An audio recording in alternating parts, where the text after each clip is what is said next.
what I'd like to do is actually take a step back and get a feel for how you guys like the brand new roof we installed. It's beautiful. Absolutely gorgeous. Yeah. What do you think of the maximum definition weathered wood color?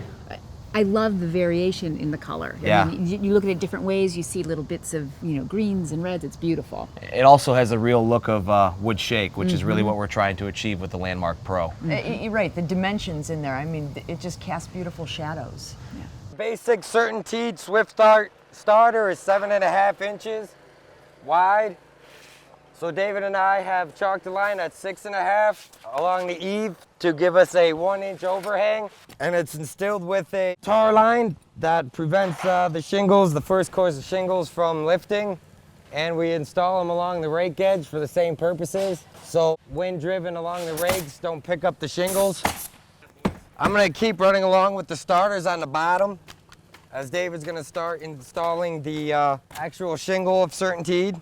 Landmark Pro Weatherwood. It's a high quality shingle, a little extra durability, easy to install. It comes with a 1.5 inch nail track line for proper nail placement. The shingles get installed 6 inches cut off of each end in a step sequence that keeps the appearance of the shingles in line with what they're supposed to look like from the ground. And it also keeps water from tracking into the seams. He's installing a full shingle first.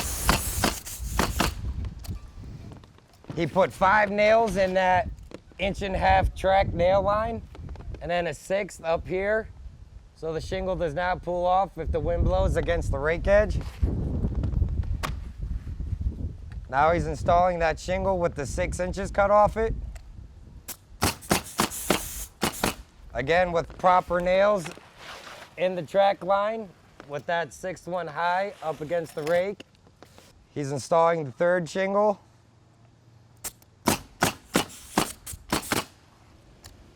Again, you can see the steps here on the felt along all the way the roof. And finally, his last 2 courses before he would begin again with a full. See again with the new step flashing at the roof to wall transition there. Prior to installing that step flashing, we did run the winter guard up the wall.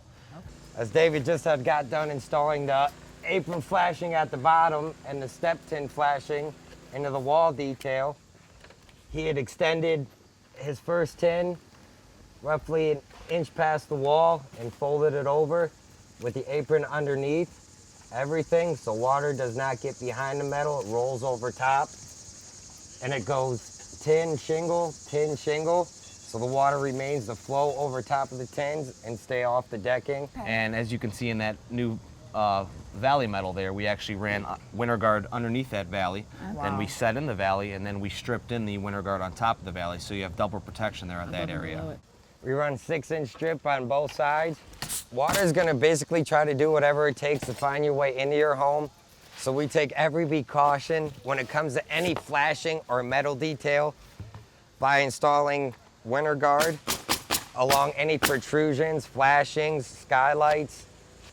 And David has installed his first 2 shingles, and he's going to show us that we always recommend cropping the top corner so the water would continue to flow off the decking into the center of the valley where you would like the water to be instead of back towards decking, which could fall into your home.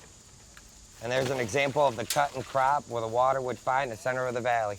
Another feature that I know we'd mentioned earlier was the lack of ventilation on the home. Yes. Now we were able to correct that, and the way we did that was by opening up the ridge at the peak and putting on Air Vent brand Shingle Vent 2, and then also the CertainTeed Shadow Ridge Cap, which is a really nice accessory product for the CertainTeed Landmark Pro. As far as the intake, what we had to do is when we had the roof open, you remember how we were tearing all that wood out? Yes. Well, the access for the air to flow into there was actually closed, so we opened that up. Okay. And it is open right now, and what we're going to eventually do is cover that with the CertainTeed InvisiVent. Oh, right. You showed us that. And we're actually going to beat and double FHA requirements, and we're going to go for 1/150, which is the best you can get as far as ventilation requirements. So we're good there. This house didn't have a ridge vent or a soffit intake. We open up the ridge 1 inch on each side to allow for the airflow. And your ridge vent works as a exhaust, which takes out your hot air. The Shingle Vent 2 by CertainTeed is a very easy product to install. It's got built-in ventilated end caps, which on the ends you don't have to seal nothing off. When you fold it, it closes off the ends, but it'll still vent. Time is money on the roofing job. CertainTeed makes a product that's durable. Cedar crest cap, same thing. Just seals good, got a real good seal on the back. Nice and good thick tar back there, seals. As soon as the heat gets to it, it's gonna seal, you're not gonna pull it up.